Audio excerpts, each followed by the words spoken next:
Bem-vindos ao nosso mergulho profundo de hoje. É como se fosse um presente feito especialmente para você, as suas fontes, nossos cérebros e uma dose generosa de curiosidade. Adoro essa ideia de É isso presente. aí.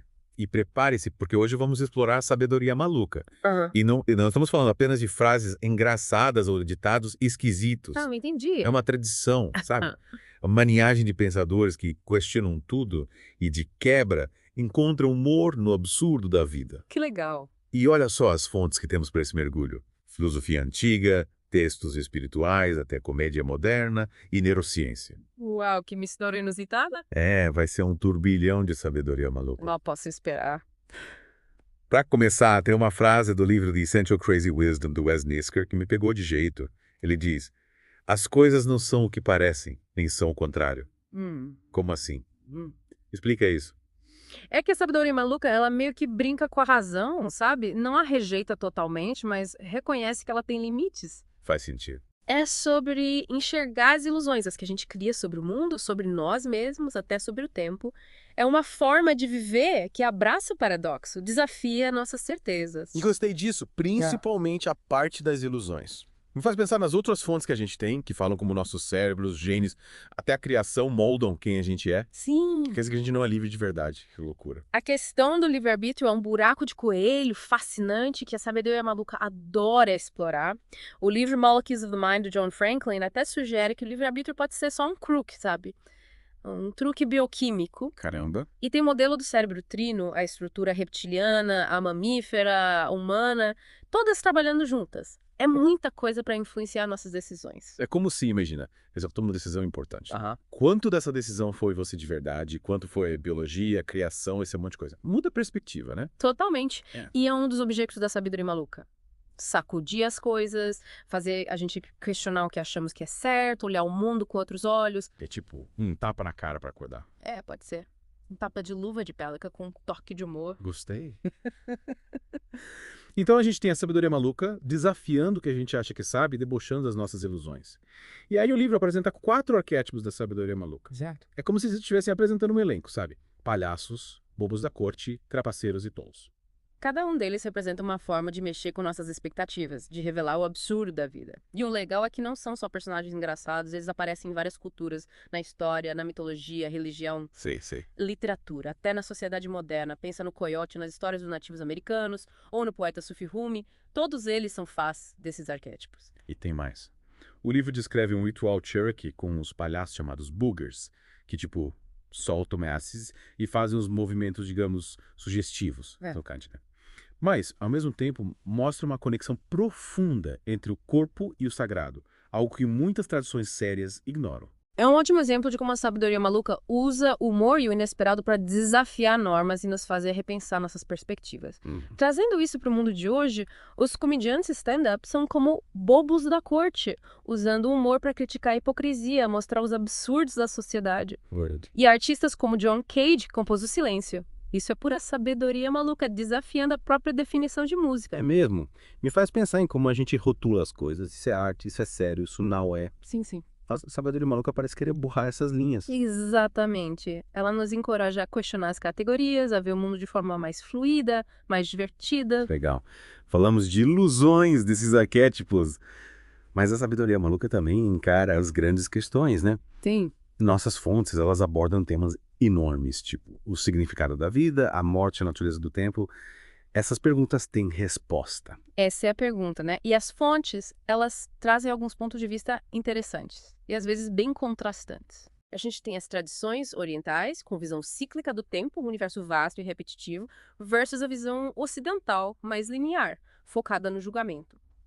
Até os cientistas entram na conversa debatendo o Big Bang contra a possibilidade de um universo que colapsa e recomeça. É como se todo mundo estivesse tentando lidar com o incognoscível. E às vezes é até engraçado. O livro menciona essa ideia. Imagina ser uma efêmera que vive só um dia e esse dia é arruinado pela chuva. Coitada. Que azar. Faz nossos problemas parecerem tão pequenos. Coloca as coisas em perspectiva. Mas aí. Também tem a ideia budista de que as lágrimas de uma pessoa, ao longo de muitas vidas, poderiam encher os oceanos. Meio assustador, né? A sabedoria maluca pode ser reconfortante e perturbadora ao mesmo tempo. É verdade. Mas acho que o ponto não é necessariamente encontrar a resposta para essas grandes questões, mas sim manter a curiosidade e ficar confortável em não saber e talvez até achar graça diante do vazio. Gosto disso. É como se a jornada fosse o destino. É isso aí. E essa jornada pode estar cheia de surpresas e insights que a gente nem imagina. Nossa, que profundo. E por falar em profundo, tem uma citação do livro que eu preciso compartilhar. É do Chong-Su. Manda ver? Ele diz: como posso saber que amar a vida não é uma ilusão? Como posso saber que, ao odiar a morte, não sou como um homem que, tendo saído de casa na juventude, esqueceu o caminho de volta? Nossa! Que pergunta, hein? Faz a gente pensar sobre o que a gente acredita sobre a vida, a morte, se a gente se perdeu no caminho. É um exemplo clássico de como a sabedoria maluca usa o paradoxo e o questionamento para levar a gente a um entendimento mais profundo. Não se trata de respostas fáceis, mas de encorajar a gente a olhar a vida de diferentes ângulos, a questionar o que a gente pensa que sabe, abraçar o mistério. Incrível. E já que estamos falando de mistérios, acho que é hora de mergulharmos em outro aspecto fascinante da sabedoria maluca: a exploração do tempo. Beleza. O conceito de tempo é central na sabedoria maluca. E as fontes que a gente tem, elas oferecem umas perspectivas bem diferentes. Da efemeridade, da efêmera, aos vastos ciclos das cosmologias orientais, o tempo se mostra relativo, muitas vezes ilusório. Com certeza. O livro ele destaca bem esse contraste. Ele fala de como a tradição judaico-cristã vê o tempo como linear e finito, com começo e fim claros. Já as tradições orientais, elas veem o tempo como cíclico e infinito, tipo uma roda gigante que não para de girar. Interessante. Cada volta é um ciclo de criação e destruição, vida e morte, mas a roda continua girando para sempre. Nossa. É fascinante como essas visões moldam nossa compreensão da vida e da morte. No Ocidente, com ênfase em uma vida só e um julgamento final, a gente sente urgência, né? Foco em alcançar a salvação. Sim, sim. Já no Oriente, com a crença na reencarnação em várias vidas, a visão da morte é mais relaxada, só uma transição em um ciclo sem fim. É verdade. É como se fossem dois sistemas operacionais para entender a existência. Que legal.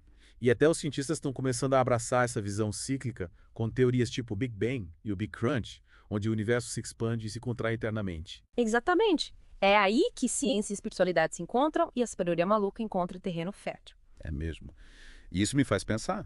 Se o tempo é relativo, como a gente entende nosso lugar no universo, é de pirar a cabeça. E essa sensação de desorientação, essa disposição para abraçar o desconhecido paradoxal, é a marca registrada da sabedoria maluca. Entendi. Não se trata de ter todas as respostas, mas de aprender a conviver com as perguntas, encontrar humor e significado em meio à incerteza. É, faz sentido. E tem mais uma coisa que me chamou a atenção no livro. O quê? Ele fala de como nossa vontade de ter certeza pode vir o orgulho e do medo. Orgulho da nossa capacidade de saber tudo e medo do que acontece quando a gente não sabe. É como se a gente estivesse sempre tentando se agarrar em algo sólido no mundo que está em constante mudança. É verdade. E essa luta, essa tensão entre a vontade de ter certeza e a incerteza da vida é um tema central na sabedoria maluca. É sobre aprender a desapegar da nossa necessidade de controle, se entregar ao fluxo da existência, encontrar paz em meio à impermanência. Que bonito! Isso me leva a outra questão central da sabedoria maluca. A natureza do eu. Quem somos nós de verdade em meio a todo esse caos cósmico e incerteza? É uma pergunta que intriga filósofos e buscadores espirituais há séculos, e a sabedoria maluca oferece uma perspectiva única. Sim. Ela desafia a ideia de um eu fixo e independente, sugerindo que nosso senso de identidade é mais fluido e interconectado do que imaginamos. Entendi. E como nossas fontes abordam essa questão? De maneiras fascinantes. Por exemplo, o livro Molecules of the Mind, ele explora como nossos pensamentos, emoções, até nosso senso do eu podem ser influenciados pela nossa composição bioquímica. É como se a gente não tivesse total controle sobre quem somos, mas fosse um produto da biologia do ambiente. Eita. E aí entra o modelo do cérebro trino, que sugere que a gente tem vários cérebros trabalhando juntos, cada um sua história evolutiva, seus impulsos. Caramba. É um lembrete de que nem sempre a gente é movido pela razão, mas por forças instintivas mais profundas. Então a gente é um paradoxo ambulante. Uma mistura de biologia, instinto e consciência, tudo tentando dar sentido à vida. É isso aí. E esse paradoxo, essa tensão entre nossos diferentes eus, é um tema fundamental na sabedoria maluca. Interessante. É sobre reconhecer e aceitar nossas limitações, abraçar nossas imperfeições e até achar graça no absurdo de tudo isso. É como se a gente fosse um bando de tolos numa peça cósmica. Mas isso não significa que a gente não possa aproveitar o show. Exatamente. E esse senso de aceitação divertida, essa disposição de rir da gente mesmo e do mundo ao nosso redor, é marca registrada da sabedoria maluca. Adorei. E falando em risadas, preciso compartilhar esta frase ália do Mark Twain. O homem é constantemente afligido por um defeito, o senso moral. É o segredo da sua degradação. É a qualidade que lhe permite fazer o errado. Sem ele, o homem não poderia errar, ele se elevaria imediatamente ao nível dos animais superiores. É engraçado porque ele inverte a ideia de moralidade, né? Sugere que a gente não é tão evoluído quanto gosta de pensar. É um exemplo clássico de como a sabedoria maluca usa o humor para desafiar nossas crenças e nos mostrar que a gente não é tão importante assim. É verdade. É um lembrete de que somos parte da natureza, sujeitos às mesmas forças e limitações de qualquer outra criatura. Faz sentido. E isso nos leva a outro aspecto fascinante da sabedoria maluca. A exploração da natureza humana, essa ideia de que a gente não tem total controle sobre nossos pensamentos e ações. Sim, sim. E isso desafia nossas noções de livre-arbítrio, responsabilidade individual, que pode ser libertador e assustador ao mesmo tempo. Nossas fontes, elas mostram isso de jeitos que, tipo, te fazem pensar. Por exemplo, The Essential Crazy Wisdom cita o Bhagavad Gita, que fala: você sonha que é o fazedor, você sonha que a ação é feita, você sonha que a ação dá frutos. É sua ignorância, a ilusão do mundo que lhe dá esses sonhos. Como se já achasse que está no controle, mas é só uma ilusão. E essa ilusão, essa sensação de que a gente está separado do fluxo da vida, é algo que a sabedoria maluca tenta desconstruir, né? É sobre reconhecer nossa conexão com tudo, se entregar às forças maiores e encontrar liberdade em meio à impermanência. Você já parou para pensar nisso na sua vida? Quantas vezes a gente acha que está no controle, mas na verdade só reage a forças que nem entende direito? É como se a gente fosse ator numa peça, seguindo um roteiro que não escreveu, mas ainda assim pode improvisar e encontrar sua própria expressão. É isso aí. E é aí que entram a criatividade e a ludicidade da sabedoria maluca. É sobre encontrar alegria e significado na jornada, mesmo sem saber o destino final. Falando em jornada, vamos mergulhar em outro aspecto fascinante da sabedoria maluca: o papel da arte e da natureza como caminhos para um entendimento mais profundo. Arte e natureza. Que combinação interessante. Como elas se encaixam na sabedoria maluca. As duas têm um papel fundamental, oferecendo vislumbres da interconexão de tudo e desafiando as formas tradicionais de ver o mundo. Sim. Nossas fontes destacam isso de jeitos lindos. O livro cita o poeta D.H. Lawrence, que disse: o homem fixa alguma ereção maravilhosa entre si e o caos selvagem e gradualmente fica desbotado e sufocado sob seu guarda-sol. Então vem um poeta inimigo da convenção e faz uma fenda no guarda-chuva e eis que o vislumbre do caos é uma visão, uma janela para o sol. É como se a arte pudesse romper nossas ilusões e mostrar a realidade crua sem filtro. Uau!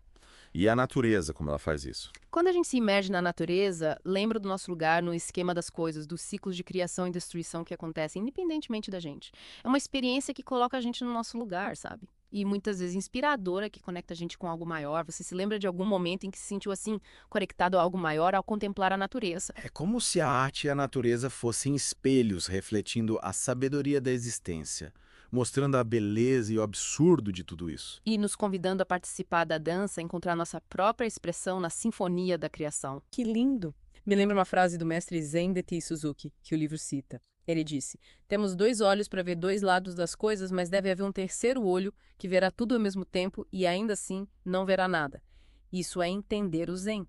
É como se a sabedoria maluca fosse sobre desenvolver esse terceiro olho, esse entendimento intuitivo que vai além da razão e abraça a natureza paradoxal da realidade. Exatamente. E esse terceiro olho, esse conhecimento intuitivo, a gente pode cultivar através de práticas como meditação, atenção plena e simplesmente prestando atenção no mundo com a mente e o coração abertos. O que nos leva a outro aspecto importante: o papel da prática, especialmente a meditação, para aquietar a mente e acessar níveis mais profundos de consciência. Mas como a meditação, que busca o silêncio, a quietude, pode nos levar à sabedoria maluca, que parece tão vibrante e dinâmica. A meditação é central em muitas tradições da sabedoria maluca. Ela tira a gente do falatório da mente e conecta com uma quietude e presença mais profundas. O livro cita o Sexo Patriarca Zen chinês, que disse: não dê origem a um único pensamento. É um desafio, mas mostra o poder de aquietar a mente para acessar outra forma de conhecimento. Faz sentido. E é nesse aquietar da mente, nesse desapego da necessidade de analisar e controlar tudo, que a mágica da sabedoria maluca acontece.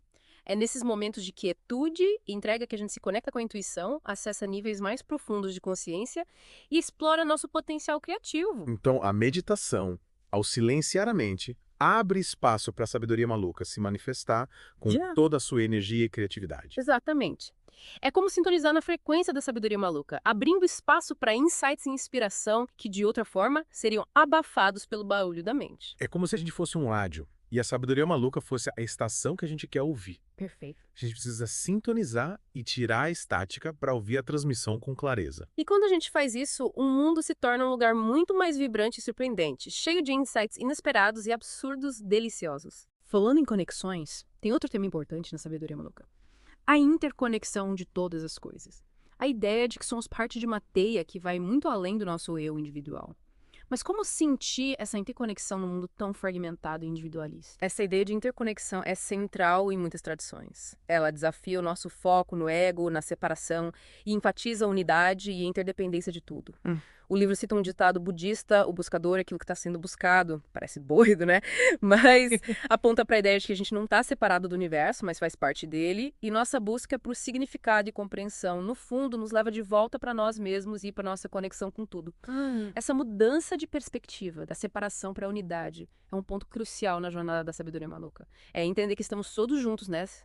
Que nossas ações têm consequências que vão além da gente e que nosso bem-estar está ligado ao bem-estar do planeta e de todos os seres. É como se fôssemos gotas no mesmo oceano cósmico. Exatamente. Cada gota refletindo o todo. E quando nos conectamos com nossa sabedoria interior, a gente também se conecta com a sabedoria do universo. E essa conexão, essa sensação de pertencer a algo maior, é fonte de muita alegria, significado e propósito na perspectiva da sabedoria maluca. Que bonito. É como se fôssemos parte de uma grande dança cósmica. É isso. Cada um se movendo no ritmo da criação. E ao abraçar a sabedoria maluca, a gente aprende a dançar com mais graça, liberdade e alegria. Que bela imagem. Falando em desafios, vamos explorar outro tema. A exploração do sofrimento. Como a sabedoria maluca, que parece celebrar a alegria, pode nos ajudar a lidar com a dor, a perda. O sofrimento faz parte da vida e a sabedoria maluca não foge disso. Entendi. Ela oferece formas de lidar com sofrimento, com sabedoria, com paixão e até humor, vendo a dor como oportunidade de crescimento e transformação. E como ela faz isso? O livro cita o Buda, que disse: de todas as meditações de atenção plena, aquela sobre a morte é suprema. É um lembrete de que nosso tempo aqui é precioso e que, ao contemplar nossa própria morte, a gente passa a dar mais valor à vida e aprende a viver o presente com mais intensidade. Nossa, que forte. Essa contemplação da morte, essa consciência da nossa impermanência, pode ser um gatilho para um despertar espiritual. Pode nos ajudar a desapegar, abraçar o presente e viver com mais gratidão e intenção. É como se, ao encarar nossos medos, incluindo o medo da morte, a gente desbloqueasse um nível mais profundo de sabedoria ou compaixão, tanto por nós mesmos quanto pelos outros que também estão passando por dificuldades. Exatamente. E é aí que está a força da sabedoria maluca. Não é sobre evitar o sofrimento, mas sobre enfrentá-lo com coragem, graça e até humor. Reconhecendo que ele faz parte da experiência humana. É como se o sofrimento fosse uma lixa que nos deixa mais brilhantes, mais sábios. Falando em desafios, vamos mudar um pouco o foco e explorar o questionamento da autoridade e o desafio às normas. Mas questionar a autoridade não é perigoso. Pode levar ao caos. A sabedoria maluca sempre foi subversiva, questionando o status quo, zombando do poder e nos incentivando a pensar por conta própria. Sim. Ela reconhece que a verdade muitas vezes está fora do convencional. E que as vozes mais sábias são aquelas que chamam de tolas ou hereges. E como ela faz isso? O livro fala sobre Diógenes, o cínico, que andava por Atenas com uma lanterna acesa em plena luz do dia, procurando um homem honesto. É a sabedoria maluca usando a sátira para desafiar as normas sociais e expor a hipocrisia. Incrível. Essa disposição de questionar a autoridade, as regras da sociedade, é fundamental na sabedoria maluca.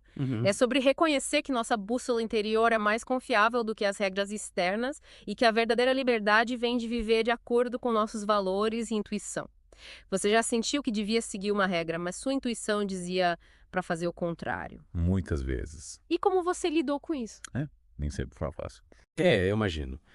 Mas a sabedoria maluca nos encoraja a confiar na nossa intuição, mesmo quando ela vai contra a corrente. É como se ela fosse um antídoto para a obediência cega e conformidade. Exatamente. Ela nos incentiva a pensar criticamente, questionar e trilhar nosso próprio caminho. E isso pode ser uma força poderosa para a mudança, tanto individual quanto coletiva. Falando em mudança, vamos explorar a aceitação da impermanência. como abraçar a impermanência num mundo que valoriza tanta a estabilidade e a segurança. A sabedoria maluca reconhece que mudança é a única constante, que tudo é em fluxo, e que tentar se agarrar a ideias ou identidades fixas é inútil. Sim. É sobre aprender a surfar nas ondas da mudança com graça e resiliência, encontrando estabilidade dentro do fluxo. É difícil, né? Exige prática, mas o livro traz um ditado budista que ajuda. Tudo que tem um começo tem um fim, faça as pazes com isso e tudo ficará bem. É verdade. É um lembrete de que nada dura para sempre e que, ao aceitar isso, a gente encontra paz e liberdade em meio à mudança constante. E como a gente coloca isso em prática? Essa aceitação da impermanência, essa disposição de desapegar e abraçar o desconhecido é fundamental na sabedoria maluca. É sobre entender que a mudança não é algo a ser temido, mas uma oportunidade de crescimento, transformação e renovação. É como as árvores que perdem suas folhas no outono para renascerem na primavera. Exatamente. Esse ciclo de morte e renascimento, esse fluxo constante, é a essência da sabedoria maluca. É como se a gente fizesse parte de uma grande dança cósmica se movendo no ritmo da mudança. É isso aí. E ao abraçar a sabedoria maluca, a gente aprende a se mover com mais fluidez, encontrando beleza na impermanência. Falando em certeza, vamos mergulhar na exploração do desconhecido, a disposição para abraçar o mistério e o paradoxo. Como abraçar o desconhecido num mundo que busca tanto por respostas e certezas? É um desafio e tanto. A sabedoria maluca vive na fronteira do desconhecido, reconhecendo que as verdades mais profundas estão além da compreensão racional. É sobre abrir mão da necessidade de certeza, abraçar a ambiguidade e encontrar maravilha nos mistérios da existência. E como a gente faz isso? O livro cita um místico Sufirumi que disse: você conhece uma palavra que não se refere a algo. Você já colheu e segurou uma rosa de Air ou Essay? Você diz o nome. Agora tente encontrar a realidade que ele nomeia. Olhe para a lua no céu, não para aquela no lago. É um lembrete de que a linguagem, os conceitos, só apontam para a realidade, mas nunca capturam sua essência. Essas palavras são limitadas. E é aí que a mente racional encontra seus limites e a sabedoria maluca brilha. Entendi. É sobre reconhecer que as verdades mais profundas não podem ser expressas em palavras, estão além dos conceitos e só podem ser vividas através da intuição, do sentimento e da presença. Você já sentiu que as palavras não eram suficientes para descrever uma experiência? Muitas vezes. É como tentar agarrar o reflexo da lua no lago, quando a lua real está brilhando no céu. Que bela imagem. A sabedoria maluca nos incentiva a olhar para cima, do conceitual para o experiencial, a abraçar o mistério e se abrir para o desconhecido. É como se a gente fosse um explorador se aventurando em terras desconhecidas. E a sabedoria maluca nos ajuda a navegar com coragem, curiosidade e admiração. Falando em desafios, vamos explorar a importância do humor e da ludicidade para lidar com os altos e baixos da vida. Mas como usar o humor em momentos difíceis? Não seria desrespeitoso rir diante do sofrimento? É uma pergunta delicada. O humor é uma ferramenta poderosa na sabedoria maluca. Uma forma de relaxar, ter perspectiva e encontrar alegria mesmo em meio às dificuldades.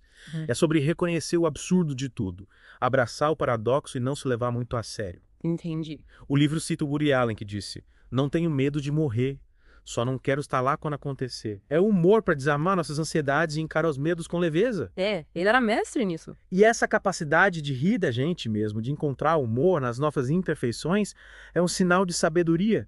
É sobre abrir mão do controle, abraçar a imprevisibilidade da vida e encontrar alegria no caos. É como se a gente fosse um palhaço num circo cósmico, aprendendo a lidar com os desafios da vida com mais graça, humor e prazer. Falando em desafios, vamos mudar um pouco o foco e explorar a integração do corpo e da mente, o reconhecimento de que somos seres completos, com necessidades e sensações físicas e não apenas mentes pensantes. Mas como a sabedoria maluca, que parece se concentrar tanto na mente, valoriza o corpo? Uma boa pergunta. A sabedoria maluca honra o corpo como fonte de sabedoria, um caminho para a compreensão espiritual. É sobre reconhecer a interconexão do físico, emocional e espiritual e encontrar equilíbrio e harmonia. Interessante. O livro fala sobre o Booger Event Cherokee, um ritual em que palhaços celebram o corpo desafiando tabus e inibições. É um lembrete de que o corpo não é algo para ter vergonha, mas sim uma fonte de poder, prazer e expressão. Essa celebração do corpo, essa disposição de abraçar a fisicalidade e ter prazer com os sentidos é central na sabedoria maluca. É sobre reconhecer que o corpo não está separado da mente, mas é parte do nosso todo. E que, ao cuidar do corpo, a gente nutre o bem-estar espiritual. É como se fôssemos dançarinos num balé cósmico, aprendendo a se mover com mais graça e expressividade. Exatamente. Honrando a beleza e a sabedoria do nosso corpo. E por falar em desafios, vamos mergulhar na exploração da morte, a busca por significado diante da nossa mortalidade. Mas a morte não é um tabu. Não deveríamos evitá-la em vez de explorá-la. A morte é inevitável. E a sabedoria maluca não foge disso. É verdade. Ela oferece formas de lidar com a morte com sabedoria, compaixão, até humor, vendo-a como oportunidade de crescimento e transformação. Entendi. O livro cita o poeta William Butler Yeats, cujo epitáfio diz: "Lance um olhar frio sobre a vida, sobre a morte. Cavaleiro, passe." É um chamado para encarar a morte com coragem e serenidade, abraçando a experiência humana por completo. Uau, que forte. Essa aceitação da morte, essa disposição para encarar a impermanência de mente aberta, é fundamental na sabedoria maluca. É sobre reconhecer que a morte não é o fim, mas uma transição, e que, ao aceitar isso, podemos viver mais plenamente no presente e encontrar um significado mais profundo na jornada. É como se a morte fosse a piada cósmica definitiva. Um lembrete de que nada dura para sempre. Isso. É que nossos apegos são ilusões. E a verdadeira liberdade está no desapego. E esse desapego, essa entrega ao fluxo da vida, é onde a verdadeira sabedoria se manifesta. É reconhecer que somos parte de um ciclo de morte e renascimento, e que, ao abraçar isso, encontramos paz, alegria e libertação. É como se fôssemos ondas no oceano, subindo e descendo, se formando e se dissolvendo. Perfeito. E ao abraçar a sabedoria maluca, aprendemos a surfar essas ondas com graça, coragem e bom humor, sabendo que, mesmo quando caímos, vamos nos levantar de novo. Falando em transições, vamos explorar o questionamento da linguagem, o reconhecimento de que as palavras podem revelar e ocultar a verdade ao mesmo tempo. Mas a linguagem não é a ferramenta que a gente usa para se comunicar e entender o mundo, como questioná-la. A linguagem é fundamental, né? Sim, mas a sabedoria maluca sempre teve uma relação complexa com a linguagem, reconhecendo seu poder de iluminar e confundir, conectar e dividir. É sobre usar a linguagem com consciência de suas limitações e ir além das palavras para experimentar a realidade diretamente. E como a gente faz isso? O livro cita o filósofo Ludwig Wittgenstein, que disse: "Os limites da minha linguagem significam os limites do meu mundo." É um lembrete de que a linguagem molda nossas percepções e que, ao expandir nosso vocabulário e desafiar nossos hábitos linguísticos, a gente expande nossa compreensão da realidade. Nossa. A sabedoria maluca usa jogos de palavras, paradoxos até o silêncio para romper essas barreiras e apontar para verdades que vão além das palavras. Você já se sentiu limitado pelas palavras. Várias vezes. É como se a linguagem fosse um mapa, uma ferramenta para navegar, mas o mapa não é o território. Às vezes a gente precisa sair da estrada para descobrir os tesouros escondidos. Bela analogia. A sabedoria maluca nos encoraja a explorar esses territórios desconhecidos, a brincar com as palavras e se abrir para novos insights. É como se fôssemos poetas numa jam session cósmica, improvisando com palavras, sons e silêncio. É isso aí. Tentando capturar a beleza e o mistério da existência.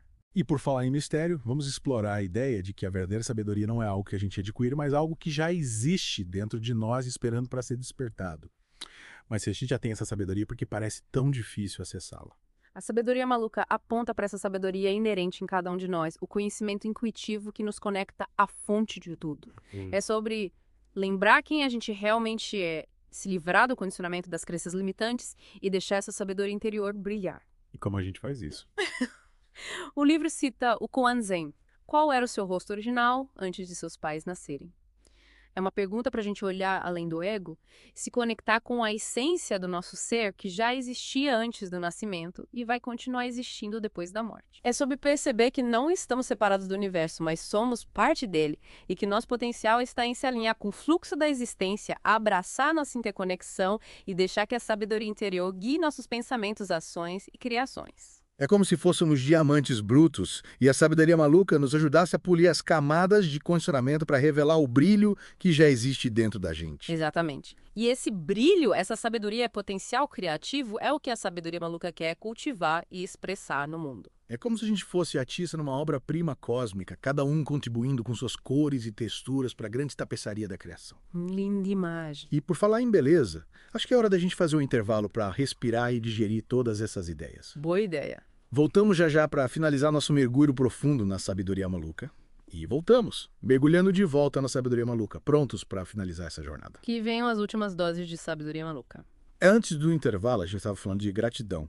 E como ela pode ser uma força poderosa para encarar a vida, né? Sim, exatamente. E isso me leva para algo que me tocou muito nas fontes, principalmente em The Essential Crazy Wisdom. É a ideia de que a sabedoria maluca não é só sobre iluminação individual, mas sobre ter compaixão, se conectar com todos os seres. Essa parte é fundamental. A gente se põe tanto nas nossas próprias batalhas que esquece que faz parte de algo muito maior. Com certeza. E como sabedoria maluca nos ajuda a se conectar com esse todo.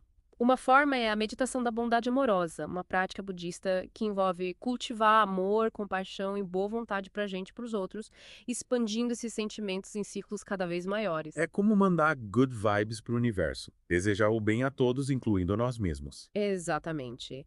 E o legal é que essa meditação não beneficia só os outros, mas transforma a gente por dentro. Que legal. Desenvolve um coração mais aberto, mais empatia, uma conexão mais profunda com a É humanidade. tipo colocar o amor em ação, né?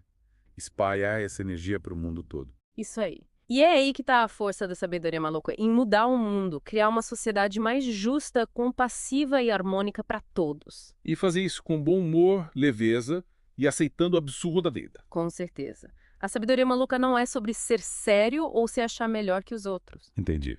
É sobre curtir a jornada, mesmo quando as coisas estão difíceis, e nunca perder o senso de admiração e a crença no potencial de mudança. E por falar em potencial, vamos explorar a criatividade. A sabedoria maluca parece abraçar todas as formas de expressão, né? Sim, total. Não só as tradicionais como pintura ou música, mas qualquer coisa que nos permita ser autênticos e se conectar com a inspiração. Vale tudo, então. Vale. Escrever, dançar, cozinhar, cuidar do jardim, até a forma como a gente trabalha ou se relaciona, a chave é ter essa energia de brincadeira, curiosidade e vontade de experimentar. É como voltar a ser criança, né? Explorar, criar, se divertir sem medo. Exatamente. A sabedoria maluca nos lembra que a criatividade já está dentro da gente, só esperando para ser liberada.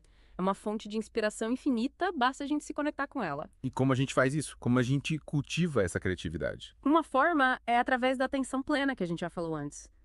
Prestando atenção no presente, nos nossos pensamentos e emoções, a gente se conecta com a nossa fonte criativa interior. E também se abrir para a inspiração do mundo lá fora, né? Com certeza. Natureza, arte, música, pessoas, experiências. É como se a gente estivesse sempre recebendo insights criativos, mas precisa estar atento para captá-los. Já teve aquela sensação de ter uma ideia do nada, como se ela tivesse vindo de fora. Muitas vezes. A sabedoria maluca nos incentiva a ter essa mente aberta, essa receptividade, enxergando o mundo como uma fonte inesgotável de inspiração. É como se fôssemos antenas captando sinais do universo criativo. Boa analogia. E a sabedoria maluca amplifica esses sinais, ajusta a recepção e nos ajuda a transformar os impulsos criativos em algo real. É sobre confiar no processo criativo, mesmo quando ele é bagunçado, né? Exatamente. Confiar que a inspiração está sempre presente, guiando a gente na nossa expressão única. É como dançar num balé cósmico, improvisando nossos próprios passos, criando algo único no processo. Que imagem linda! Acho que ela resume a sabedoria maluca.